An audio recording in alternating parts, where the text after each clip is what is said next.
দেবকমল চক্রবর্তীর কলমে আজকের নিবেদন গোলাপ জামুন। পই পই করে তোমাকে বলেছিলাম যে আগের ব্যাচে বসে পড়তে। আরে বাবা, বিয়েবাড়ির নেমন্ত্রণ খেতে এসেছো, বসতে এত অনীহা কেন? তোমার সাজগোজের ডিসপ্লে করা তো হয়ে গেছে, নাও এবার ঠেলা সামলাও। একটা ব্যাচ শেষ হতে কম করে 45 মিনিট। আর মুখার্জিবাবু মনে হয় শহরের সমস্ত লোককেই নিমন্ত্রণ করেছে। বাঁ হাতের কাজ না থাকলে এমন টক্কানিনাদ দেখানো সম্ভব কি? 11টার আগে সুযোগ পাবে বলে মনে হয় না। বসে বসে গজগজ করতে থাকেন সুখেনবাবু। সুখেনবাবু ছাপোষা মানুষ, কপালে সবসময় একটা ভ্রুকুটি লেগে থাকে। আর বয়স বাড়ার সাথে সাথে বিরক্তিও পাল্লা দিয়ে বেড়েই চলেছে। আজ ভেবেছিলেন খেয়ে দিয়ে 10টার মধ্যেই বাসায় ফিরবেন, কিন্তু তা আর হবে বলে মনে হয় না। কই গো, এবার তো ওঠো। এই ব্যাচে এখনও মাংসের পর চাটনি পাঁপড় চলছে। আগে থেকে বলে কয়ে না রাখলে এই ব্যাচেও জায়গা হবে না কিন্তু। বিরক্তি নিয়েই উঠতে হয় সর্বরীকে। বড্ড বেশি অধৈর্য হয়ে পড়েছে সাথের মানুষটা দিনকে দিন। আরে বাবা, রোজকার নিয়ম থেকে একটু বিচ্যুতি হতেই পারে। এই চেয়ার ধরে দাঁড়িয়ে থাকার ব্যাপারটা বড্ড বেশি খারাপ লাগে, কিন্তু উপায় নেই। সুখেনবাবু তার মধ্যেই একজনের চেয়ারের পেছনে দাঁড়িয়ে পড়েছেন। চেয়ারে বসা ভদ্রমহিলা সবেমাত্র আইসক্রিমের কাপ থেকে 1 চামচ কেটে মুখে পুরছিলেন, কিন্তু আয়েশ করে খাওয়া আর হলো না। স্বামী আর স্ত্রী ওঠার সাথে সাথেই সুখেনবাবু কোনো মতে চেয়ার সরিয়ে বসে পড়েছেন। আরে বসে পড়ো জলদি, এক্ষুনি কেউ এসে বসে পড়বে। অগত্যা বসতেই হলো সর্বরীকে। সামনে সুসজ্জিত টেবিলের ওপরে 4টে প্লেট, আর প্রতি প্লেটের 1 গাদা করে ভুক্তাবশেষ। একটা প্লেটে 2টো হট গোলাপ জামুন পড়ে আছে। 4টে প্লেটে যা মাংস পড়ে আছে তা জড়ো করলে 2জন পেট ভরে খেতে পারবে। কেন নেয় লোকে এত খাবার? এত অপচয় বড্ড চোখে লাগে সর্বরীর। এই সময় কুরআনের দম ফেলার ফুসরত থাকে না। ব্যাচ শেষ হবার পরেই তার কাজ শুরু হয়। কুরআন প্রায় 7 বছর ধরেই ভুরিভোজ ক্যাটারারের ক্লিনারের কাজ করে আসছে। একটা বড় গামলার ভেতর প্লেট আর চিনেমাটির বাটিগুলো গুছিয়ে তুলে রাখা। টেবিলের ওপরের ক্লথটাকে মুড়িয়ে তুলে নিয়ে অন্য একটা গামলার ভেতরে রাখা। তারপর সব জড়ো করে পেছনের ধোবার জায়গায় নিয়ে যাওয়া। কত কাজ কুরআনের। মালিক মলয়বাবু তাকে একটা হলুদ রাঙা গেঞ্জি দিয়েছিলেন, যার পেছনে লাল হরফে বড় বড় করে লেখা ভুরিভোজ। মলয়বাবুর খুব কাছের বিশ্বস্ত আর অনুগত লোক এই কুরআন, যার ওপর ভরসা করা যায়। মলয়বাবু একদিন হাসতে হাসতে মজা করেই বলে ফেলেছিলেন, কুরআন তোর নামের সাথে তোর পেশা কিন্তু একেবারে মিলে গেছে। সারা জীবন তুই লোকের এঁটো পাত থেকে কুড়িয়েই গেলি। কথাটা বলেই অবশ্য মলয়বাবু বুঝতে পেরেছিলেন সে খুব বাজে জায়গায় আঘাত করা হয়ে গেছে। নিজের গালেই চড় মারতে ইচ্ছে করছিল। শুধরে নেওয়ার জন্য তড়িঘড়ি করেই বলে উঠেছিলেন, দেখি এবার তোকে অন্য জায়গায় শিফট করা যায় কিনা। কুরআন অবশ্য এসবের বিন্দু বিসর্গ বুঝতেই পারেনি। ভারী ভারী ওজনদার কথা তার মাথার ওপর দিয়ে বেরিয়ে যায়। আজও কুরআন একটা করে টেবিল সাফ করতে এগিয়ে আসছিল। সাথে ছিল মালতী মাসি, যার সাথে কুরআনের অবসরের সময়ে একটু হাসি ঠাট্টা করে কাটে। সুখেনবাবু আর তার স্ত্রী যে টেবিলে বসেছিলেন সেখানে পৌঁছেই কুরআন সামান্য একটু ইতস্তত করলো, যেন একটু থমকালো। তার চোখ দুটো জ্বলে উঠল জল জল করে। সুখেনবাবুর কথার কিন্তু বিরাম নেই। আয় সামলে দেখো, আবার গায়েটাই কিছু ফেলো না। এই সময় এরা নিশ্চয়ই গলা পর্যন্ত গিলে থাকে। এত টেবিল কখন পরিষ্কার হবে কে জানে। ধুস, এতদিনের বিশ্বস্ত কুরআন আজ একটা ভুল করে ফেললো হঠাৎই। টেবিলের ওপর রাখা প্লেটগুলো ওঠানোর আগেই টপ করে 2টো গোলাপ জামুন উঠিয়েই কোমরে গোজা থলিটায় ঢুকিয়ে নিল। সরল মনের কুরআন বুঝতেও পারেনি যে তার গতিবিধিও লোকে লক্ষ্য করবে। সে পরের টেবিলের দিকে এগোচ্ছে, কিন্তু তার মধ্যেই যা হবার হয়ে গেছে। এই চলছে তাহলে? দাঁড়িয়ে উঠে চিৎকার করে উঠলেন সুখেনবাবু। নিশ্চয় ওই গোলাপজামুন পরের ব্যাচে আবার কারো প্লেটে চলে আসবে। ওই কোমরের গোঁজাতে এমন কত মিষ্টি আছে কে জানে। ছিছি, এই ক্যাটারারের তো অনেক নাম ডাক শুনেছি, তলে তলে কিনা এই এই ওঠো তো, এখানে বসে খাওয়া আমার পক্ষে সম্ভব নয়। শেষমেশ লোকের পাতের পড়ে থাকা মিষ্টি গিলতে হবে? প্লিজ চুপ করো তুমি। শর্বরী দেবী রীতিমতো অপ্রস্তুত। তিল থেকে তাল করছো তুমি। ও হয়তো খাওয়ার জন্য নিয়েছে। দেখো লোকজন আমাদের দিকে কেমন তাকাচ্ছে। গোলমাল শুনে মলয়বাবু ছুটে এলেন।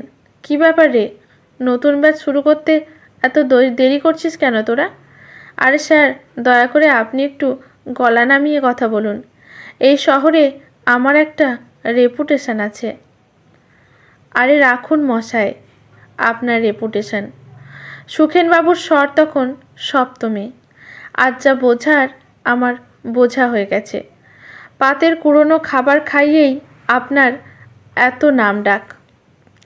স্যার, আমি হাত জোর করে বলছি, দয়া করে আপনি শান্ত হন। আপনার কোথাও ভুল হচ্ছে। আচ্ছা, যাকে নিয়ে আপনার এত অভিযোগ তাকেই ডাকছি আমি, কিন্তু দয়া করে আপনি আর আপনার স্ত্রী আমার সাথে আমাদের স্টোরে চলুন। এই ব্যাচটা শুরু হতে পারছে না। ওই তোরা শুরু কর বলেই মলয়বাবু সোজা গিয়ে ভাড়ারে ঢুকলেন, সাথে সুখেনবাবু। শর্বরী দেবীর মনে হচ্ছিল এর থেকে যদি মাটিতে মিশে যাওয়া যেত তাহলে বেশ ভালো হতো। কুরান্দা! মলয়বাবুর চিৎকারটা একটু বেশি হয়ে গেছিল। চোরের মতো মাথা নিচু করে এগিয়ে এসেছিল কুরান। কম বুদ্ধির মানুষ হলেও সে এটা বেশ বুঝতে পেরেছিল যে গণ্ডগোলটা তাকে নিয়েই বেঁধেছে। পাতের থেকে মিষ্টি কেন তুলেছিস রাস্কেল? হাতের 5টা আঙুলের ছাপ শটান বসে গেছিল কুরানের গালে। আজ তোর জন্য আমার প্রেস্টিজ সব মাটিতে মিশে গেল রে। খেতে পাস না তুই? মাথাটা ঘাড়ের ওপর ঝুঁকে পড়েছিল কুরানের। বড্ড লোভ হয়ে গেছিল বাবু। প্লেট ওঠাতে ওঠাতে আসছিলি, তা দেখলি কি আলকোছে দুটো মিষ্টি কেমন পড়ে আছে? বিটিটা আর ওর মায়ের মুখটা হঠাৎই মনে পড়ে গেছিল। অমন সুন্দর মিঠাই কোনো দিন তো খেতে পারবো না বাবু, তাই তুলে নিয়েছিলাম। আপনি বরং বাবু আরও মারেন আমাকে, কিন্তু দয়া করি আমাকে তাড়িয়ে দেবেন না বাবু। না খেতেই মরে যাব তবে। এক নিঃশ্বাসে কথাগুলো বলে থামল কুরান। হাত দিয়ে কোমরে গোজা প্লাস্টিকের থলি থেকে মিষ্টি দুটো বের করে ডাস্টবিনে ফেলে দিল। তারপর ধীরে ধীরে ঘুরল সুখেনবাবুর দিকে। সত্যিই বলছি বাবু, খাওয়ার জন্যই নিছিলাম। আপনি দয়া করি আর স্যারকে কিছু বলবেন না। সুখেনবাবু আর কথা বাড়াননি। কি বুঝেছিলেন কে জানে। স্ত্রীর হাত ধরে মেয়ের বাবার শত অনুরোধ উপেক্ষা করে গটগট করে বেরিয়ে গেছিলেন। বাইরের খাওয়া দাওয়ার এক রাউন্ড তদারকি করেই মলয়বাবু আবার ভেতরে ঢুকেছিলেন। কুরান্দা, তুই হাত মুখ ধুয়ে একটা সাফ সূত্র হয়ে নে এবার। পরের ব্যাচে আর তোকে পাতা কুড়োতে হবে না। ভজন আর মালতী মাসি মিলে সামলে নেবে। কুরান বেশ বুঝতে পেরেছিল যে তার দিন শেষ হয়ে এসেছে। যে গণ্ডগোল সে পাকিয়েছে তার মাসুল তাকে দিতেই হবে। আর মলয়বাবু খুবই কড়া ধাঁচের মানুষ। একবার যখন হাত মুখ পরিষ্কার করে নিয়েতে বলেছেন তখন বাকিটা দিনের আলোর মতো পরিষ্কার। তবুও একবার শেষবারের মতো চেষ্টা করে কুরান। আমাকে আর কাজে রাখবেন নি বাবু, আপনার পা ধরতেছি বাবু, দয়া করি আমাকে তাড়াইয়ে দিবেননি। আহা, যা বলছি সেইটা কর। মলয়বাবুর গলা তখন বাজ খায়। আর দয়া করে পাটা ধরিস না কুরান্দা, তুই আমার থেকে বয়সে অনেক বড়। আর 10 মিনিট একটু দাঁড়িয়ে যাস, তোকে কিছু জিনিস চুকিয়ে দেওয়ার আছে। নতুন ব্যাচটা শুরু হলেই আমি ভেতরে আসছি। চোখের দৃষ্টি কেমন যেন ঝাপসা হয়ে আসে কোরআনের। বড্ড ভুল হয়ে গেছে তার। গরিবের লোভ করা কখনোই উচিত নয়। সবাই আবার ব্যস্ত হয়ে পড়েছে। ফিশ কাটলেটের ট্রে নিয়ে একজন বেরিয়ে গেল, পিছনে পিছনে কাসুন্দিয়ার স্যালাড। এত ব্যস্ততার মধ্যে কোরআনের আজ কোনো কাজ নেই আর। হঠাৎই হন্তদন্ত হয়ে ভেতরে ঢুকলেন মলয়বাবু। কুরানদা, তুই আয় দেখি তো একটু আমার সাথে। অমন শক্ত হয়ে না দাঁড়িয়ে থেকে ভেতরে আয়।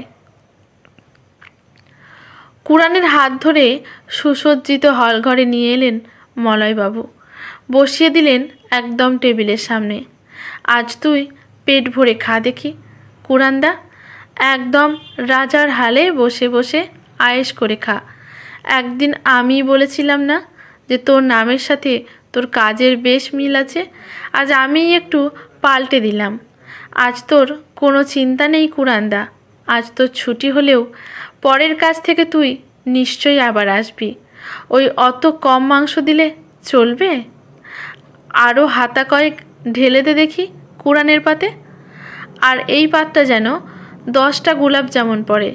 পেট ভরে খেয়ে ভেতরে একটা হাঁড়ি রাখা আছে তোর জন্য, সেটা নিয়ে বাড়ি চলে যাবি কিন্তু। মলয়বাবু পরের টেবিলের দিকে এগিয়ে গেলেন। ঘরে এসে বড়সড় হাঁড়িটা খুলেছিল কুরান। অন্তত 50টার মতো গোলাপ জামুনে ভর্তি হাঁড়িটা। 3 জোড়া চোখ হাঁ করে তাকিয়ে আছে হাঁড়িটার দিকে। মুখের ভেতরটা কেমন মিষ্টি হয়ে আসতে চাইছিল কুরানের, কিন্তু হচ্ছিল না, কারণ চোখ দিয়ে গড়িয়ে পড়া জলের ধারা তার জিভে কেমন একটা নোনতা স্বাদ এনে দিচ্ছে। আজকের গল্পটি এখানেই সমাপ্ত। গল্পটি ভালো লাগলে লেখকের প্রতি শ্রদ্ধা জানিয়ে একটি কমেন্ট করতে ভুলবেন না। লাইক শেয়ার করে পাশে থাকবেন। ইউটিউব থেকে দেখলে চ্যানেলটি সাবস্ক্রাইব করে বেল নোটিফিকেশানটি অল করে দেবেন। ফেসবুক থেকে দেখলে পেজটি ফলো করে নেবেন, যাতে গল্পের ভিডিও পোস্ট হওয়ার সাথে সাথেই নোটিফিকেশানটি পৌঁছে যায় সবার প্রথমে আপনার কাছে। ধন্যবাদ।